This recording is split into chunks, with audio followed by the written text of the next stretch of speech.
Hello.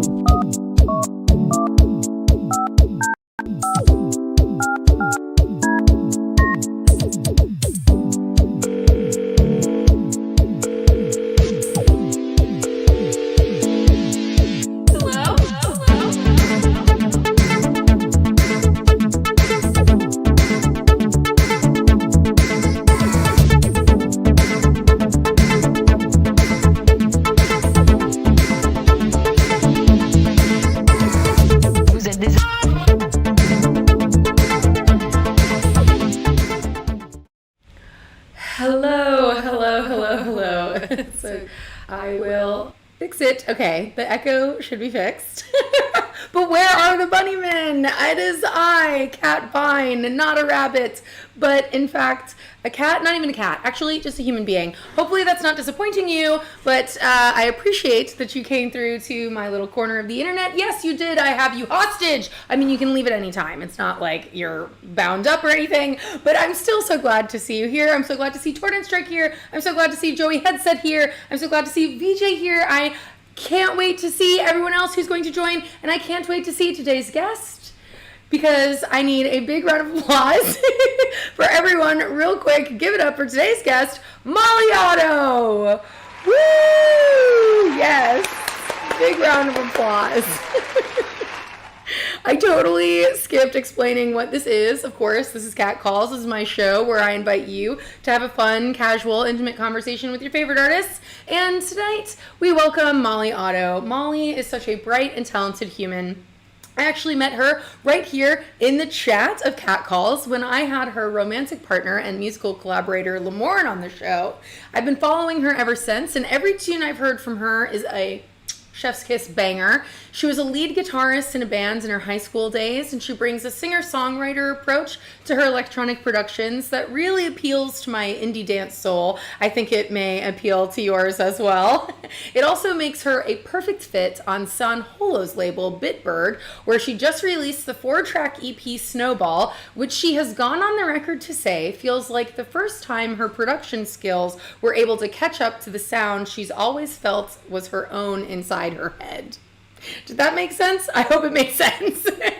This whole EP is written, produced, and mixed by Molly herself, although she does credit her man Lamorne for the mastering, which, I totally get. Lamorne's very talented as well. I'm so excited to have her on the show. I'm really excited to get to know Molly better in her own words and share her awesome energy with all of you here on Cat Calls. She's just got this light about her. You'll see what I mean as soon as I bring her into the call.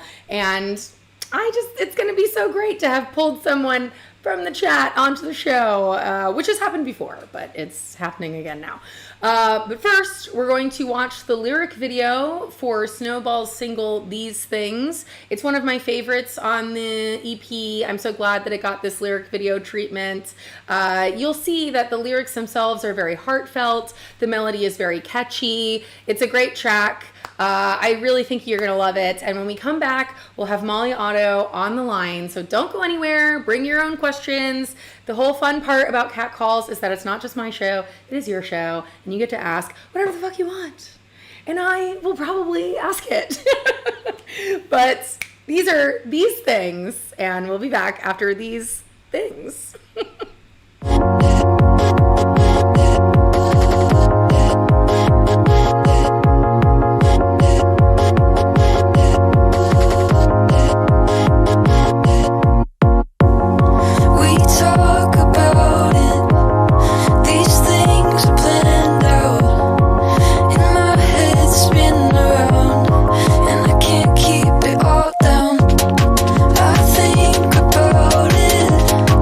Everything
We're coming live.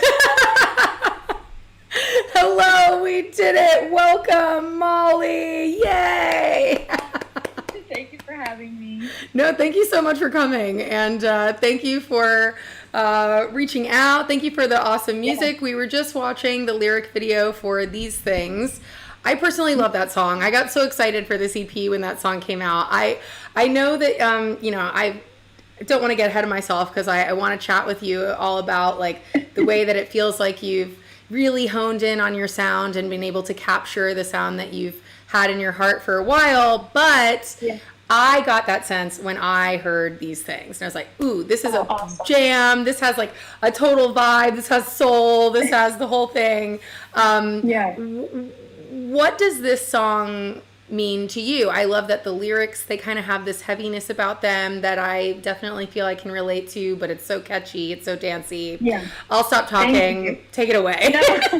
No, I tend to overthink it. Like, what is it about? No, that's exactly what it's about. Me, the way I am, I like try to plan everything out. I freak out if I can't have a plan about what's going on in like 5 years even. I'm like, we gotta figure this out. So you know, you can kind of tell I'm an overthinker from the lyrics. It kind of gives it away. But as far as the production, it just felt like this was like a great blend of my pop influence and my electronic influence and my rock influence. It was all just kind of coming together because some songs take like, so long to finish.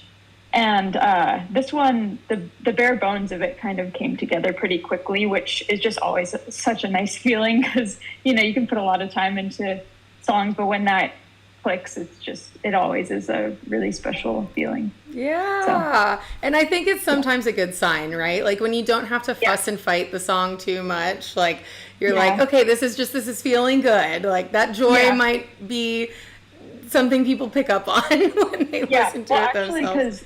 So the pre-chorus, or actually the chorus in the song, the chorus melody, the vocals, that was actually the pre-chorus melody. And I was fighting with it for so long because I didn't have a chorus melody. I had everything else. And I was like, man, I need this chorus to be good because I really love this pre-chorus. And I don't know what to do with it. And finally I was just like, oh, I'm just going to move the pre-chorus to the chorus and then extend the verse. So that's how that happened. But yeah, that was the main little obstacle with this song. But besides that, it was all good. I love that. Well, it sounds like you actually just kind of got out of your own way. You were like, wow, the pre-chorus is so good. What's the chorus going to be? Oh my God, I'm in total control, actually. Yep. But I relate very much, especially because I just came back from not being home for a couple of weeks. And I immediately get here into this corner where my desk is and where I do all the fun Super Cat World stuff. And what you don't see on this wall over here is basically a shrine to planning. I've got like a calendar, a habit tracker, a big old whiteboard, all these sticky notes. And when I'm not next to all that stuff, it does start to feel a little like, what is even happening? Like I'm floating in the ether. But good things can come from floating in the ether as well. Like, we try to plan everything, but you can't really. So maybe that's kind of what These Things is all about. I kind of go further into it, like with pretty much the whole EP, has something to do with that because just, always on my mind, I'm kind of like in a part of my life where I feel like everyone is. I mean, no one's in a part of their life where things aren't changing, but, I'm just, I'm in a time where things are happening and I'm like, let me control everything. I can't control this. So, yeah. What is your favorite method of planning? Because I actually kind of have like a weird, I don't know, fetish is not the right word, but I watch like planning videos on YouTube. Like I'm into it. It's probably escapism is what it really is. It's like, if I plan my thing, then it's almost like I'm doing it. But do you have a favorite method? I don't have like any fancy apps or anything. I just have everything on my Apple Calendar, which probably isn't, that impressive as someone who's a crazy planner. But I used to have a physical planner for school stuff, and I had to write everything down, and I would not let myself not check things off. Like at the end of the semester, I'd flip back and make sure I checked everything because I just love the feeling of being like done, done, done. You know, it is a very easy dopamine hack in today's day and age to just be like, I checked a thing off my list. I did it. Yeah, I have to make everything a little check because then you feel like you've made so many little accomplishments. But you know what? You've released an EP. You did something for real. Yeah, I tried.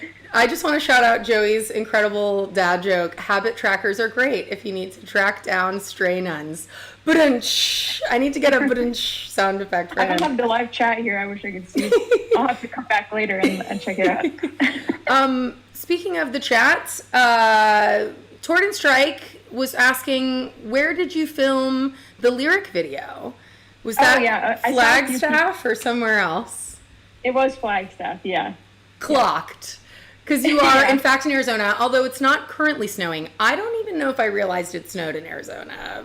Yeah, it gets pretty snowy. We actually have skiing in Flagstaff, so it's definitely, people always think of Arizona as like the hottest place on earth, which it can be hot, but you know, it's a dry heat. So that's what everyone always says, right? Yeah. As a Floridian, I low-key prefer the wet heat. Dry heat kind of scares me. But I've just grown up as like a wet lizard person, you know? I'm just used to breathing clouds, I guess. Yeah. My mom lives in Philadelphia, so I went over there during the summer like a year ago, and it was so humid and hot. I was like, yeah. It's the extremes. When one person from one extreme goes to another, it's not gonna play. But I love the lyric video. Talk to me about it. Looks like you're having fun in it as well. What was that day like? And tell us all about it. It was fun. Seth and I, or Lamorne, helped me film it. I really wanted the snowball, or I had this image in my head of like the snowball EP. It's got to have snow because it's called Snowball. And so we need to go where it has snow. And there's only like 3 days left of snow. We like called, family who live in Flagstaff. We're like, is there any snow left? They're like, yes, but you have to come now. Like, okay. So we drove up and, with some like, I forget, like a camera and, what's it called? Those like stabilizer things so you can like walk around with. Oh, a gimbal. A gimbal, yeah. One of those. Yeah. So we found a little patch of snow where hopefully no one was going to kick us out, which no one did. And I had just a few shots in my head of what I wanted to get. And then, just like I wanted the vibe of the song and the EP to be just like happy and, just like the feeling of like snow, but like when you're a kid, So, so I was just running around. Which also helped me not have to edit as much, but it was tough to edit, even though there wasn't that much footage because I'm not a skilled editor, but I tried my best.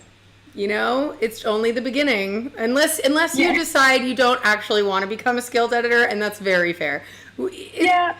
I enjoy video editing, and it's something that I've picked up in the last few years because shout out from one DIY creator to another. It can be really fun to just go and make everything yourself and have that control. But you'll pick up on all those things. Hopefully in the end it was fun to do. Yeah, it was fun. But yeah, we just had like this little patch of snow. So we were trying to make the most of what we had. Most out of the small patch. Yeah, I filmed like a little video I put on my Instagram. Like, we're here in the summer and we found snow. And he's like, no, we're not. I'm like, yeah, it's the summer. Don't worry. It's magic. It's Snowball. Yes. I could not tell that you were dealing with essentially a puddle of snow in that video. Yeah. So you did a great job making it feel extremely cold. I guess I explain it as smaller than it is, but it was like we found gold. Like there was no snow, so we got pretty lucky. Yeah. That's awesome. Well, I love also that you and Seth were working on that together. It's so great that you have such a collaborative partnership in your life where you guys can just both like really support each other's like crazy ideas. Okay, fuck it, let's get in the car, let's go make the video. Yeah. Like, it looked like you both had a lot of fun on the Forever tour, which I think was right after or during the conversation I had with him and met you essentially. Tell me about that experience though. You were on stage, you were playing guitar, you were singing, you were opening. How was that? Oh yeah, it was awesome because it was really scary because it was the first show that I ever did, which was just me. Yeah. You know, because I never really had enough music to do my own show, so I had been building up my discography, and it's still relatively small, but but I built up this show, and it's just me on stage when I was so used to being in bands and being a guitarist, and but yeah, I was just like, I'm gonna do this, and it's gonna be good, and after this, I'm gonna be all set to do my own show. My problems will dissolve, and everything will be great. No. Yeah, but it was great. It was really fun, and I enjoyed being on stage by myself more than I thought I would, because I was just so used to something completely different. But Seth was used to being on stage by himself, so he was like, "You're fine. You can do this." I was like, "Okay, I can do this." But yeah, what did you end up doing? What's your setup? Because you do still bring out the guitars, and you're doing a lot of live elements, from what I can tell. Yeah, it would be hard for me to strip away the live elements. I've been thinking about doing DJ sets, and honestly, it feels so far away from my vibe, but I also feel like I should push myself to do that. But yeah, so I have Ableton running on my my MacBook, and then I have a Launchpad controller where I have like all my vocal chops programmed, and then I have an Arturia Minilab MIDI controller where I have some like filter knobs, and I play like one little piano lead because piano is like the only thing I can't play live. You're like, but this lead, I got it. Yeah. And then I have like a little beat repeat, or did I already say that? Maybe. Little beat repeat buttons for fun, and then my guitar and vocals. So it's very much live. The only thing that's not like being performed live are just the main like tracks, like the drums and the synths, but most of it is all the melodies and guitars are me. So that's so exciting though, because it also leaves space for uniqueness from show to show. Not that, I don't know if you're like a prolific jammer or not, but still, like, at least there's that, the human element that everyone's always talking about. When I'm singing, it's definitely not going to be the same every time. I have a few guitar solos in my set, and so that's fun because that's my comfort zone, is just being with the guitar. Like, everyone thinks I sing, and honestly, singing is the last thing I'm good at. Like, I'm a producer, I'm a guitarist, a singer, what are you talking about? Yeah, so, like, this is very new. Thank you for the vote of confidence, but what are you talking about? That's so cool. When did you learn to play guitar? And what were the figures and the artists that inspired you, or even the people in your life that inspired you to pick up a guitar? Like, what brought you into this world? So I started playing guitar when I was 8. That's quite young. I wasn't like that good when I was 8. I just started. But yeah, my dad played guitar, so I think I just like saw it, and I was like, oh, I'll do that. My mom played piano, and like I said, I'm really bad at it. So I think it was just more intimidating to me for some reason. I don't know. But yeah, I took lessons, and then I did School of Rock. Fun. And so, yeah, that was a big, moment for like growth in terms of my playing and playing with other people and stuff like that. Did Seth do that as well? Yeah. Okay. Yeah. I was like, that was just jogging the information back into my brain, because I remember thinking, whoa, that's so cool. You did School of Rock. Because I always think of the movie, and I love Richard Linklater, the guy who directed it, and of course Jack Black and the whole, Mike White, everything. Whatever. We're not talking about the movie. But when I'm always like, the school kind of like comes from the movie. I think it's the other way around. It is the other way around. Okay. I don't know. I'm pretty sure it's the other way around, but yeah, you just kind of get put into little bands with people and you play songs for your family and stuff. That's so but fun it's though. good.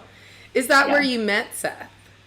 Yeah, That's what I it thought. is. Okay, cool. And you're just Yeah, like, there are a lot of our friends we met at School of Rock, and yeah, it's just we have a pretty big rock music scene in Arizona. tell me about it. Yeah, what about it? It's been a while.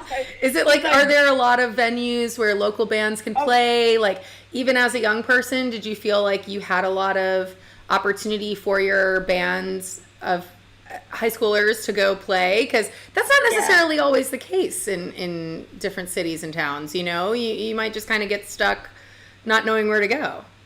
Yeah, I think there are a lot of opportunities here, and School of Rock kind of helps you get opportunities depending on Cool. what you're looking to do. But yeah, and I think Arizona in general has grown their music scene quite a bit, like especially electronic lately. There's like a bunch of new venues and just people seem more interested, and it's been nice because I've played a couple shows here.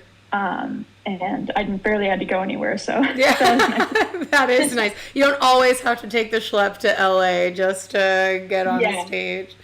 What was it like? What was the first show that you played with your band? I'm always fascinated. I mean, I was in like the high school bands, like I played clarinet kind of thing, you know, and Yeah. there were kids that I knew who had bands at that time, and we all saw them as being very cool and very mature. But now looking back, I'm like, it has to be insane to be like, I don't know, 16 and like playing in a band. I don't know. That's pretty cool. How was it? Yeah, I think one of the first shows that I played was, or actually it was a Stages. So there was this music school called Stages Music, which is where I took my first guitar lessons, like when I was 8. And I don't remember how old I was when I signed up for this other program that they had. It was like a 4 or 5 day summer program where they pair you up with like a band on the spot, and then you pick out all these songs you want to learn, and then you learn them, and then you perform. And it's like just 5 days or something crazy like that. Yeah. So I think that was my first show, and it was in a big church or something like that. Sounds about right. Yep. Yeah. But I remember seeing a lot of people, like it looked like a lot of people there, and I was fearless when I got on stage because I was so young that I wasn't thinking about, like getting in my head. And then I think the year after that I did it again, and then all of a sudden I was scared to go on stage. No, what happened? Yeah. God damn it. Yeah. That 1 year anxiety comes creeping in, ruins everything. Yeah. And then I used to have my mom record me on stage after that because I was like, I don't want to be that kid on stage who's not moving, and I hate that. And so she would record videos of me, and I'd watch myself, and I'd tell myself, like, do something crazy at like this point of the song, so that way like I'll know if it looked bad or if I looked crazy or something. And it always was the part that looked the coolest. And so I was like, all right, I'm just gonna do only that.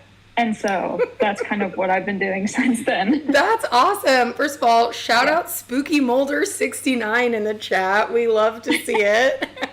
But that's so interesting because that technique reminds me of like the sports teams do that, they rewatch their games after, and they see where they could have, where they missed something, or they made some sort of mistake, or they could be tighter.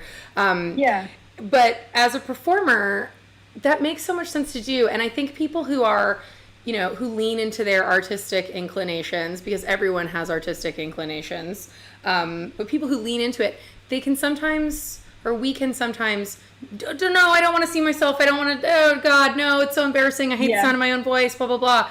But like, I know as an interviewer, a big part of my process is then transcribing the conversation. And a year into that, I got over hearing I hate my own voice. No, I'm so used to it. Like, whatever. Yeah. Yes, I'm insane. Yes, I'm an idiot sometimes. But like, you get over it, and then you get better at whatever it is that you're doing. So kudos to you for just having that idea. And also, it's such a truism that like, the more you feel like an idiot on a stage or in front of a bunch of people, like honestly, the better you're doing. Yeah, it's true. It's true. Yeah. I don't know if I watch myself as much now because I was kind of just like, I know my moves that my head thing. Yeah. I kind of stole some stuff from people that I liked. I would just like watch, full like Paramore, like what festival was it? They played, was Reading and Leeds? Mm-hmm. Something like that. Yeah. They played it. It's like a really long set, and I'd watch it, and I'd take moves from the guitarist Taylor York. Ooh, And I'd okay. try to do them in the mirror, or like this local kid who was in this band that I liked was like, oh, he does this cool thing, I'm gonna do that, So I would just try and take little things, and then I developed kind of my own. I call them moves, but it's just like me with my guitar. I'm still developing my vocal moves, I would say, but I've got all my guitar. Yeah. So when did you make the change, or why, or what inspired you to go from this world of being a lead guitarist in bands to trying to tackle what is essentially being a one woman band? Like now it's just you're up there not only making the music on the back end but also performing it, which is something that Trent Reznor doesn't even do. So shout out you. Oh, thank you. Yeah. So the last band that I was in, we would go to producers, like we would write the songs and then we'd go to producers, and then we'd have the producers, make the tracks with us. And I was just really like interested when we would go. I wanted to ask the producer a bunch of questions and kind of understand what they were doing because, I wanted to do that. And it just kind of pulled me toward like doing my own thing. And I wanted to shape the way that the band sounded on my own and, or just take that producer role. And it wasn't quite, what they wanted or, and so I left and I was like, okay, I'm going to do my own thing. And, at the time, Seth had just gotten signed by Deadmau5. So I was like, okay, we're in the electronic world. Yeah, right. Firmly. There's something here. Like something's happening. Yeah. And I had no idea like anything about electronic music. I thought I didn't like it because I had these stereotypes in my head about it. What stereotypes did you have about it? I don't know, like EDM is some like commercial, like, I don't know. I had no idea what it was like at all. To be fair, you weren't totally wrong, right? Like there definitely was a big commercial explosion, especially with EDM and this whole thing. But I totally get what you're saying. Like if you scratch the surface, there's a very rich and involved musical culture that can go in so many different directions. Was it just by virtue of like watching Seth and his career, or was it music that you started getting exposed to that kind of changed your mind?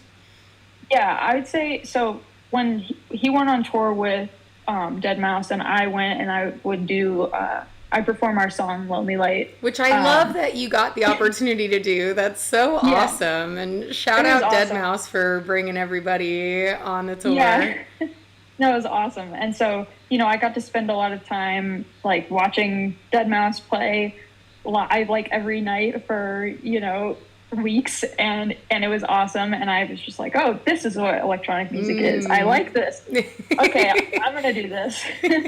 Yeah. And well, I guess it was even before that because it was when COVID was happening, and it must have just like been after my main, like, oh, I'm going to do electronic music. But, I was just sitting down at my computer watching like YouTube tutorials for like how to produce and stuff like that. And I watched the Deadmau5 masterclass a bunch of times and like took notes on it. But yeah, I think like going to the shows and kind of getting involved in the culture really opened my eyes to like, oh, this. And then I discovered like Madeon. I was like, oh, I really like this, and Sankola, of course. And so, yeah. That makes it, well, it also sounds like you realized that the things you were already doing and interested in and felt moved by had a place in the electronic music umbrella, right? Like, Yeah. there are artists who have come before you and who are actively creating, who kind of make space for somebody like you who wants to play guitar and sing and mix this kind of indie rock, indie dance sound into the places that are traditionally full of like raving kids, you know? And I love that you bring up San Holo, because of course that connection was made in your life. How did you meet Sonder and kind of start folding into the Bitbird family? Yeah, so I actually reached out to the label manager, or the old label manager, Clara. She's super nice. Good for you. You just cold call. You sent an email. You said, "Hi, I'm Molly." Like, LinkedIn message, actually. Yeah. LinkedIn. You hear that for the people in the back? The EDM folks are on LinkedIn as well. Yeah, that's my my nerd side coming out. I love it. I'm so bad at LinkedIn. I'm terrible at it, but I'm glad that it's working. Yeah, it worked the one time, and now I'm good. Yeah. No. But yeah, and I sent, I think I sent from you, or no, I sent I'll Be Alright to them. Nice. And then, but it was around the time that the Goldie and Finch 5 compilation was starting to get, they were putting songs together for that. And so my other song From You ended up going onto the compilation, and then we, saved I'll Be Alright for a single, which is also on the EP. So but I got lucky that she liked my stuff and was willing to show it to San. And then, it was kind of like a couple weeks where I didn't really know if they were going to take the song or not, or if they liked it.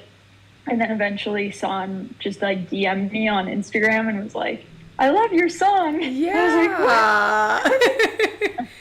That was awesome. Did you reach out to them specifically because you felt your music aligned with the Bitbird style and the Bitbird mission? Because it makes a lot of sense to me.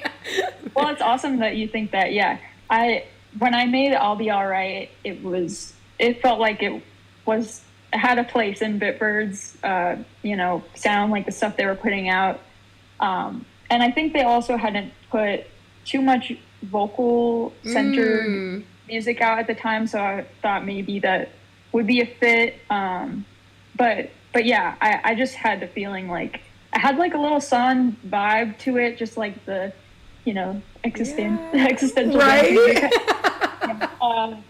But and then Former Hero, who has some releases on Bitbird, I've been listening to a lot of his stuff, and so that kind of inspired that song, which is maybe why it sounds like it has a place on Bitbird. But yeah, that's totally cool. Former Hero's great as well, but I definitely, when I think of San and I think of like the career that he's had, and it's been so cool for me on the journalism side to watch him figure out how to incorporate his singer-songwriter, his indie rock, his like, now I'm not really thinking of the genre that always pops into my mind, but anyway, because he like blew up with the future bass thing and these very like kind of heavy, funky beats, and then like started exposing his heart a little bit more, and now that's so integral to who he is and his sound, and it's just like everything that we think of when we think of San Holo now.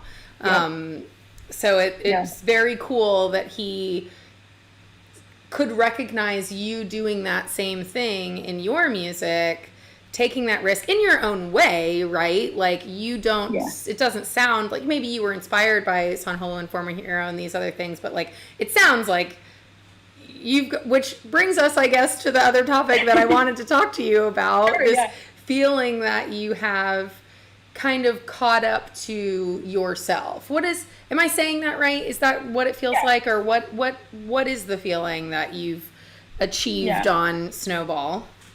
I think like what I was saying about like deciding I was going to produce and like going all in, because with electronic music, it's really different than rock music because you go to a studio and there's people doing different things and everyone has a job. And, with electronic music, you see a lot of people who are writing and producing and mixing and maybe mastering too. But yeah, and so when I decided I was going to do all of the things, it was a lot, and so I was just kind of going into it like, okay, I like rock music. I know that, I like this electronic stuff, but I'm not quite sure what I want to sound like yet. And so I was just kind of piecing things together. And like after, each new release, I was getting like closer and closer to the sound that I thought I wanted.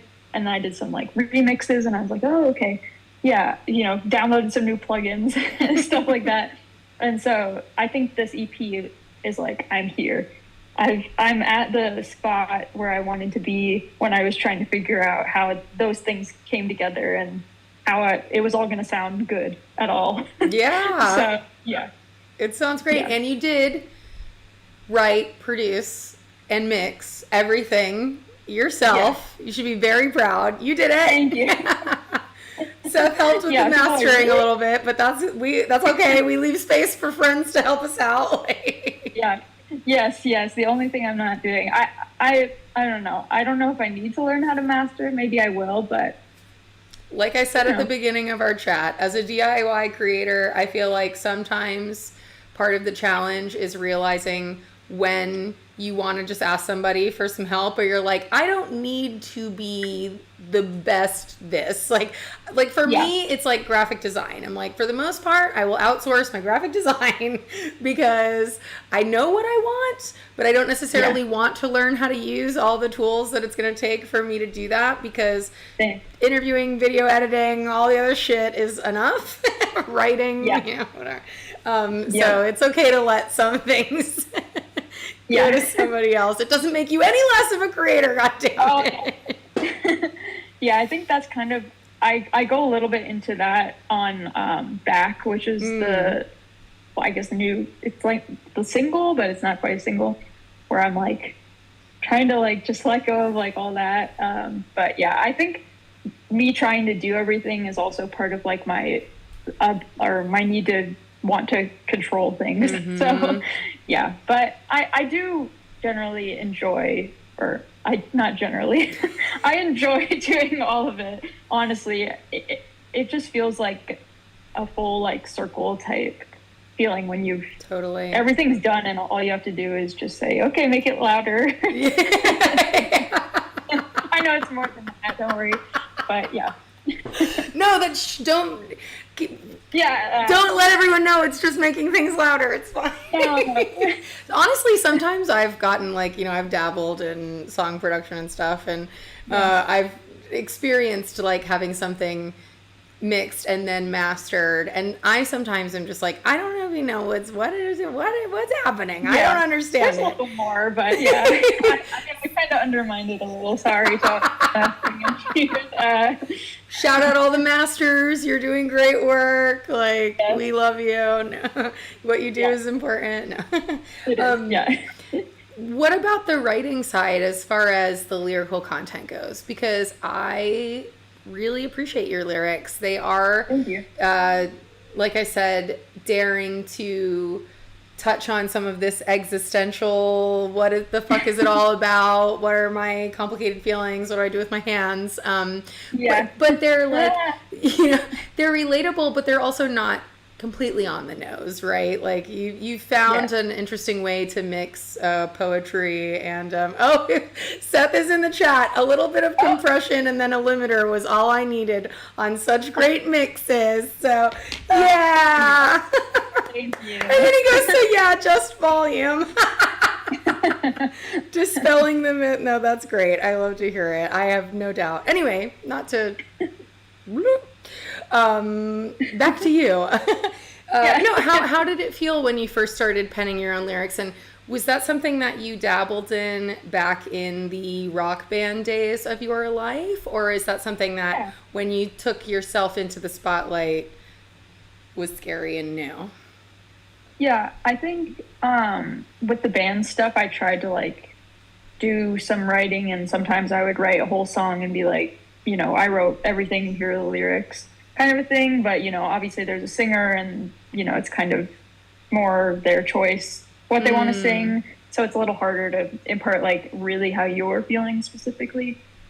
But yeah, with my stuff, a lot of the times I'll just scat a melody, and then I'll get like a certain rhythm that I want the melody to be like, and then I'll fit words to the melody. So lyrics kind of come after writing a melody for me.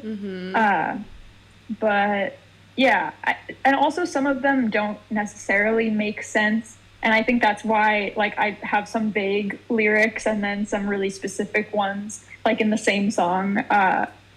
With these things, the chorus is kind of just like, what? I mean, you get it. Like, I know what you mean. There's a lot of what I would do when I do this thing, and now I'm doing it. But I really like that. I think it's really fun. And I think it was cool of you to be like, that's it. Because when you listen to a lot of songs, a lot of lyrics, there is kind of like craziness going on sometimes. We're not just speaking, or like Phoenix, the band Phoenix.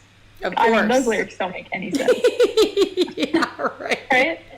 They just make no sense. That's true. I know there's one song by Phoenix in If I Ever Feel Better, right? Do you know that one off of the Wolfgang Amadeus Phoenix album? I know I've listened to that album, but I don't know if I know the song by the title, but I'm sure It's like if I ever feel better, then I'll come and talk to you. It's like a little, it's kind of a loungy melody. Yeah. I love that song, and like I remember first hearing it and feeling like I just had such a visceral reaction to it, and I was like, man, this song really like gets me, like it. And in my mind, I still feel like it means a very specific thing to me. But if I sit and I listen to all the lyrics and I try to make it make sense, I'm like, I don't know if it's like a really solid fit into what I've decided this song is about, but like, God damn it, that's what it's about, Yeah, I like songs like that. I don't necessarily love it when a song has to be about something. I don't know. I try to not make my songs like that because I want people to be like, oh, this is what it is for me. And I'm sure people are like that even if a song is supposed to be about a specific thing, which, mine tend to be in certain ways, but also not in others. But yeah, and sometimes my lyrics just like come from, I sung this melody and this word came out when I was singing the melody and it sounds good.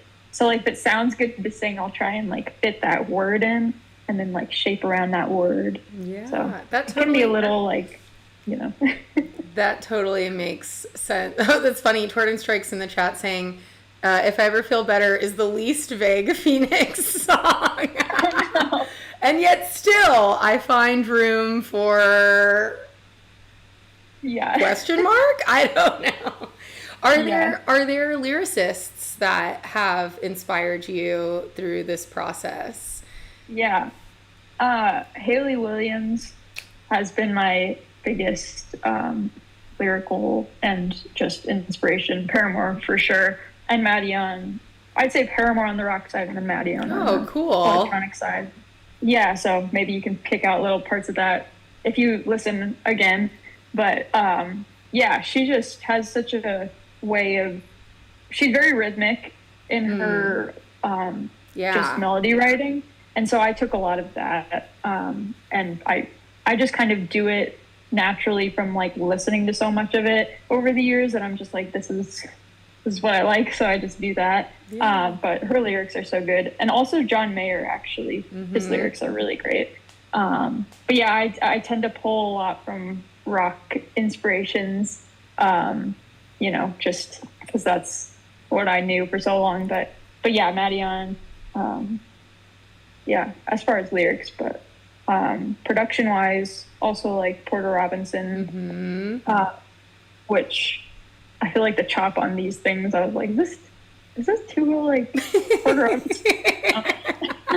You can't do that though when you're making a song because everything sounds like something, and then I would just like torture myself over every little bit, And the truth is, Porter Robinson is pulling from something that he really loves, like and the people who he's pulling from are pulling from other people. Like I think that there's this first of all, I'm fascinated with, and we can talk about this too, just the journey that a creative like, once again, I always like to say a person who leans into their creativity, because we're all creative, we're all artists, but like people who follow that, there's also this other journey that comes to just getting to a place where you feel comfortable saying I'm an artist, right? Because like the first time you say that, you're like, ew, I don't know, I feel pretentious, I feel like I'm not, no, really, I'm nothing, no.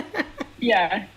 And then all of a sudden you're like, oh, I can say that comfortably. And then that comes with it a lot of feelings of like, oh gosh, I must be doing something very original. I have a very original voice. I don't want to, but it's like all art is a conversation. It's all happening on top of the things that inspire us. And like, 100%, sometimes we rip some shit off of something that we really like. And that's the process. But sounds like that resonates. It's funny that you said like saying that you're an artist is like weird, because like I just graduated from college actually. Hey, and congratulations! Thank you. But you go into class on the first day and they're all like, say something interesting about you that no one would know or something, and I'm always like, I don't have anything other than I do music. What do I say? And then like I say it and everyone's like, no.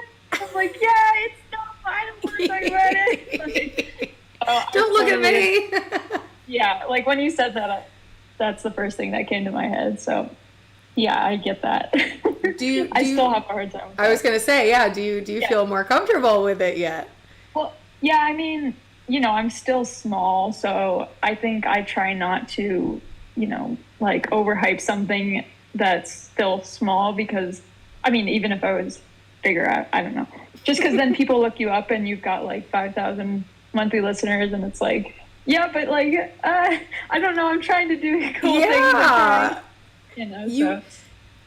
I am also I get that feeling entirely as well. And you gotta believe in what you're doing the most, right? Like, I've been talking about this a lot actually the past week, and just that, whether you want to call it delusion or you want to call it hope or just like, courage or whatever, like if you believe in what you're doing, that's what matters. And what's so funny too is like sometimes it's not even about the thing, it's just about saying you're doing the thing and then actually doing the thing, and then everyone's like, look at you doing that thing, and in your heart you're like, or like, that little voice in the back of your head's like, it's not that big of a deal, like it's not like, it's not huge, but it's like you're doing that fucking thing, keep going.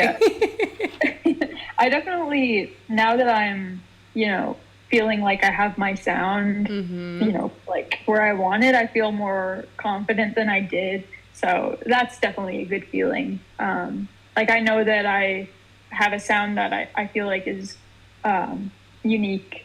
I think it's because a lot of my production uses my voice as well. Like I use my voice in my production, like in the chops. So like there's always like a little bit of me, even when I'm not singing. Yeah. So I think that helps kind of for everything to sound like me. That makes sense. How do you do that part?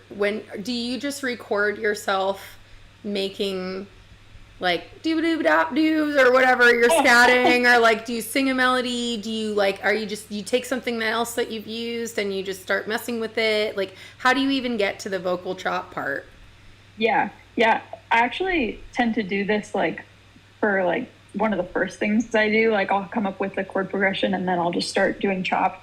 But I usually like to take a vocal that I recorded from a previous song, or like a full vocal that has been processed and, it sounds like good enough, and then I'll chop that up because there's a bunch of little melodies in there. And so it's just easy to like have a whole scale of like me doing different things. And so I like to use like a full vocal melody that I've already made.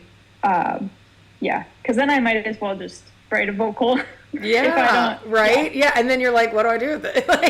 yeah, yeah. So, That's the reason I do the chops, is because then it takes a little bit of like, trying to come up with something on the spot off of my plate, because I'm like, I save writing the actual vocals until the very end, and I do like the whole track. And so the vocal chops are just like a nice little like free melody. It feels like it's like, oh yeah, there it is. Okay, and I didn't even have to sing it, but that's me. that's also, I was making sure I didn't accidentally go off live. But so when you have the chop, it's like presented as a scale, and then are you able to play that? Like you're playing your own vocal. No, not to be sorry. This is cool because, people talk about this all the time, but I don't think I've ever truly like asked someone to break it down for me before. So this is great for me too. Yeah, I wish I could screen share with you so I could show you. But basically, so I have a vocal, little audio file that's in Ableton, and then I dropped that, or you can like right click on it and then click slice to new MIDI track, I think is what it says. And so then it just splices the vocal up, and you can choose like by the transient or the 16th note or the quarter note or the 8th note. And so then it'll, put different length or the same length for whatever, one you choose. And then, I just use my keyboard or like my little mini log over here, and I just play, and there's a different little vocal on every key because, it's really just fun. That's so fun. I want to play with that. yeah. I could send it to you, and you could try and play with it. That's so cool. It's been a really great chance to just chat with you too, because this is my primary art form, right? Like journalism, whatever, writing, whatever it is I'm doing, But I really like playing around with music and stuff too. I'm not going to take the world by storm, but I've got a guitar, I've got a bass guitar, I've dabbled with production before, and I can play some keys a little bit. As yourself, I'm not a piano aficionado. But it's fun, and I really admire people such as yourself who find a way to bring all that together somehow. And so I'm like, it's really cool to hear how you are doing it, and I'm like, it just sounds fun as well. Like you must have fun putting all these different parts together. And when I play guitar and then I go, oh, I would really love to play bass on top of that, like I have to find some way to record this so then I can play. Like it's just fun when it all starts adding up. Do you feel that way? Yeah, definitely. It's really fun to see the acoustic elements, so like the actual guitar and the actual bass come together with the electronic elements, because it's a nice like full sound, like when those synths go into the guitar. It's just really nice. So I love messing with synths, but it's definitely rewarding when you feel like you have your first like real like full finished track, and it's like not really embarrassing. Yeah, right. And then you just send it to the Bitbird A&R on LinkedIn, and you shoot your shot, and they say yes. Yeah. I mean, I was doing that from like the beginning. I was like, I'm very like business kind of minded. I don't have a manager, so I do it all myself. And like I said, I just graduated from college, so I had a marketing or half a marketing degree. So I'm, to ask, that's gotta only be a benefit.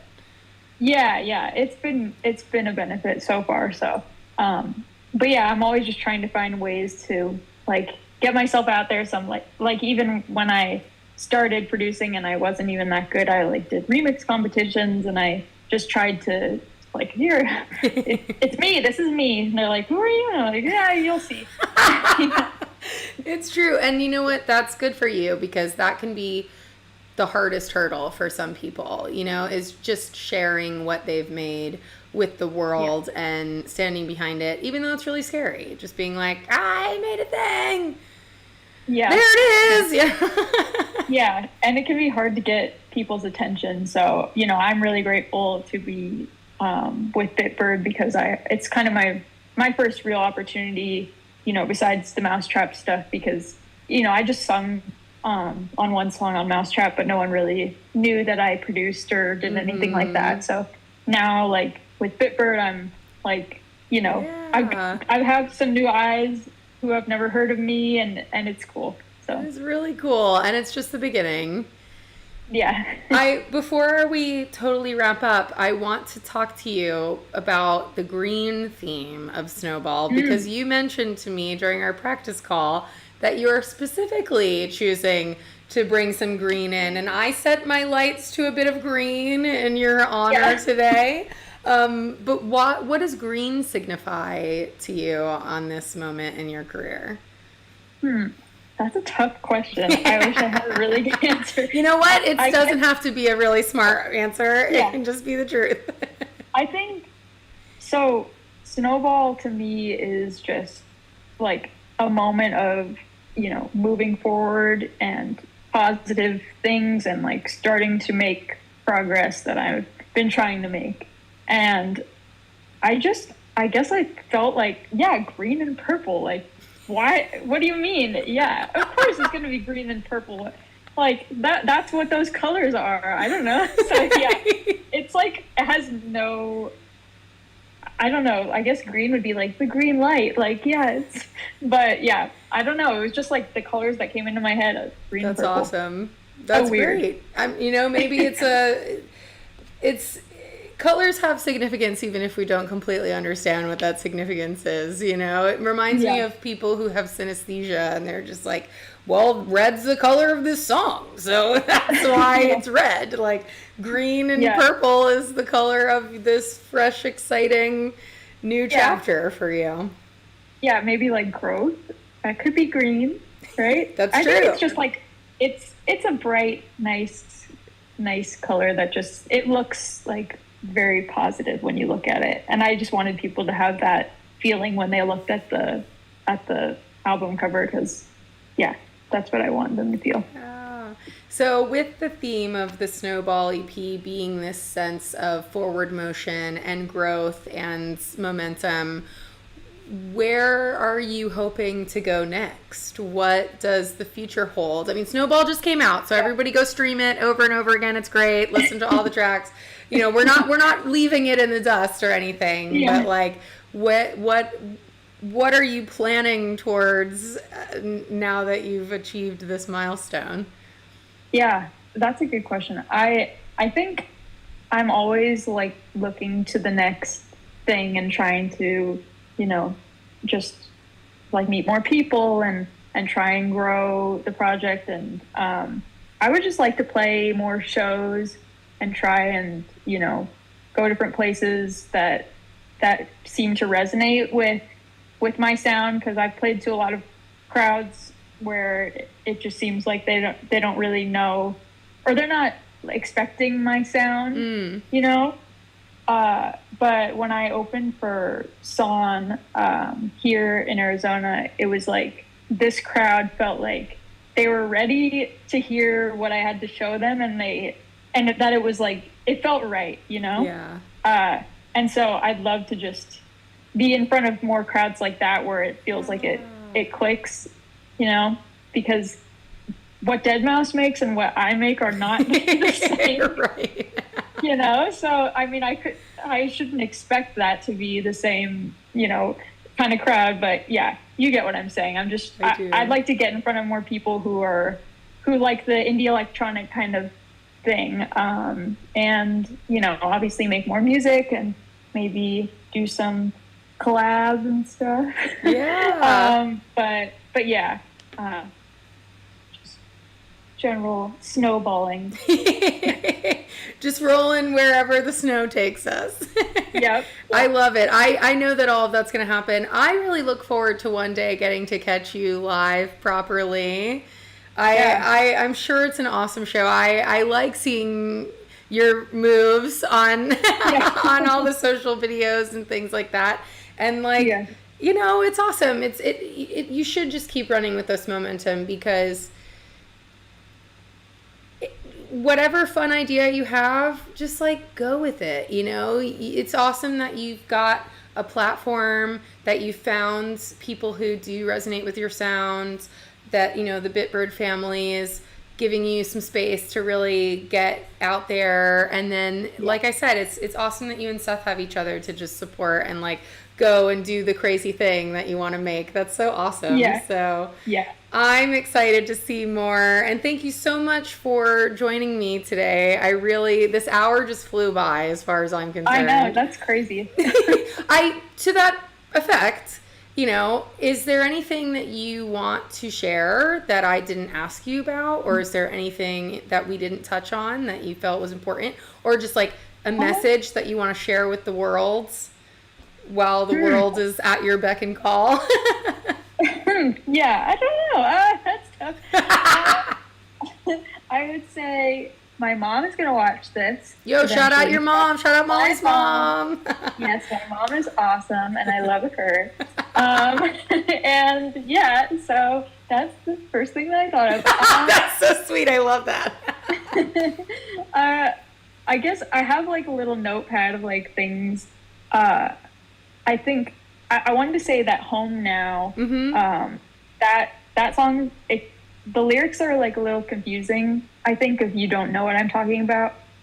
But I was prepared for you to ask me what it was about, so I was like, already. Tell me. I'm sorry that I didn't ask, because we did kind of talk about it briefly on our practice call. The answer is very short, so I don't know why I made it a full thing. Drum roll.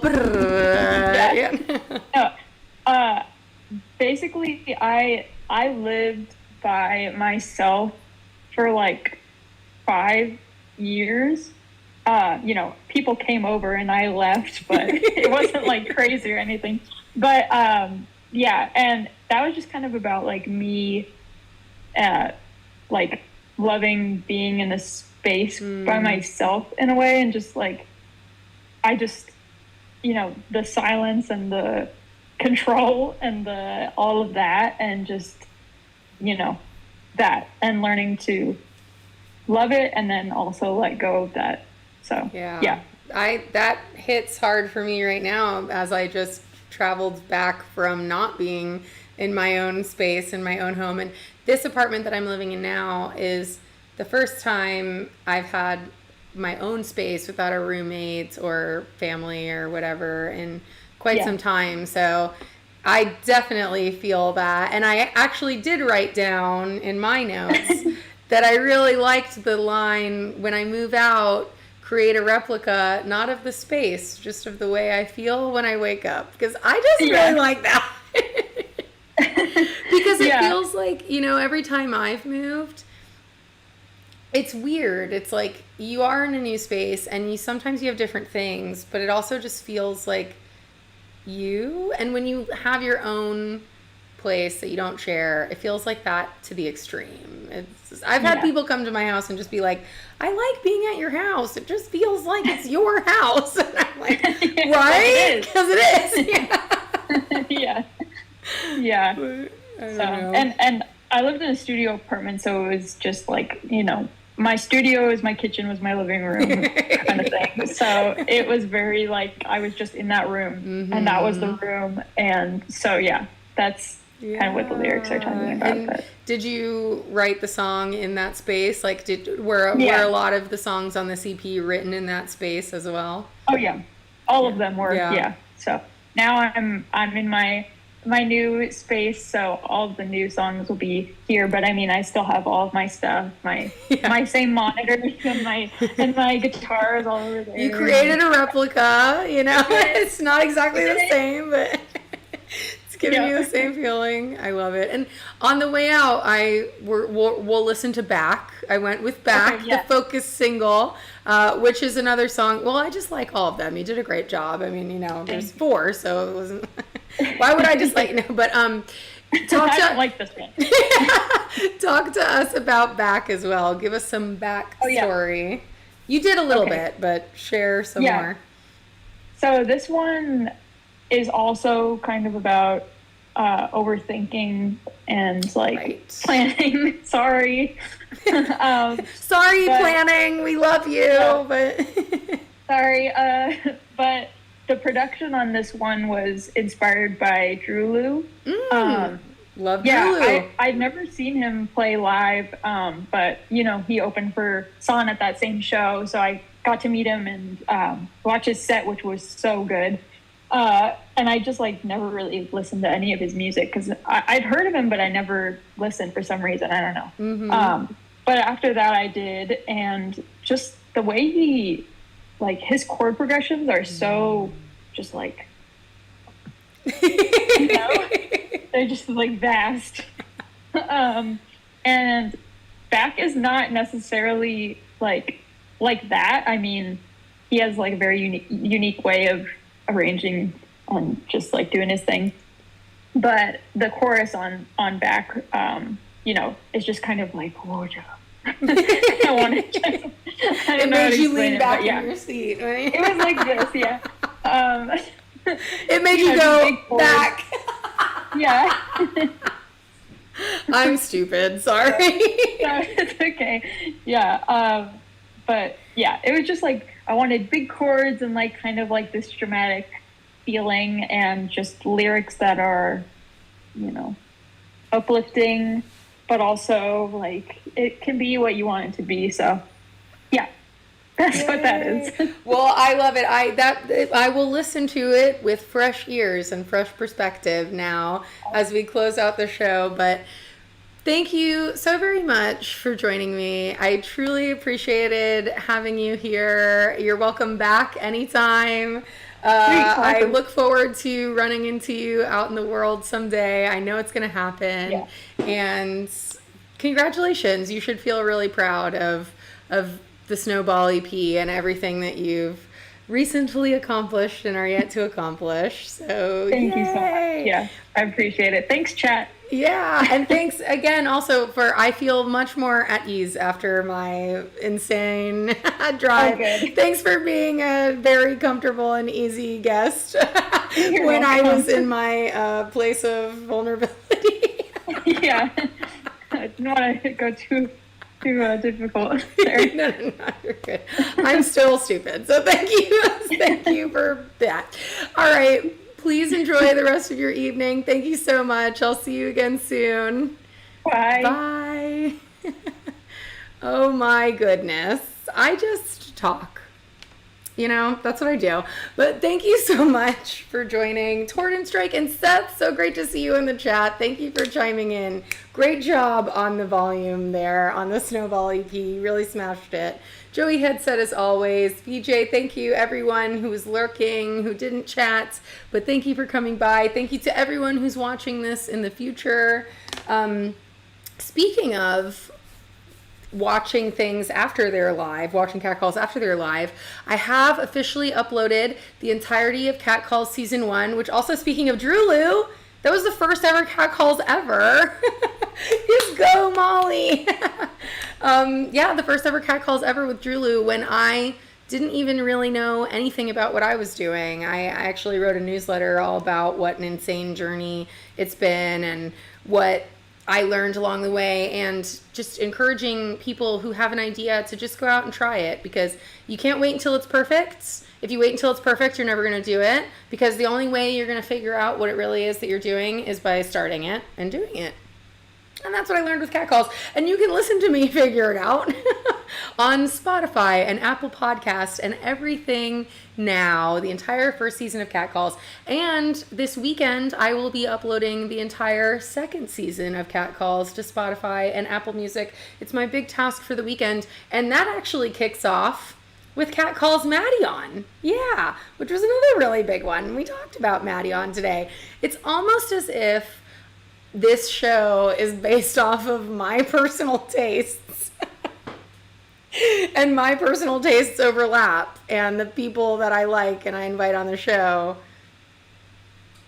make sense together. Anyway, thanks for coming to the show. We're going to listen to Back, and on July 11th, we will be back with another Cat Calls, the rain check of my Cat Calls with David Sinopoli, the man behind 3 Points Music Festival here in Miami, Club Space in Miami, and we're finally going to chat about that. And that lineup looks fantastic if anyone feels like coming to a music festival in Miami in October. Thank you so much. I love you all. I'll see you in the Discord and on the internet. This is Back. Please enjoy. I don't want to wait till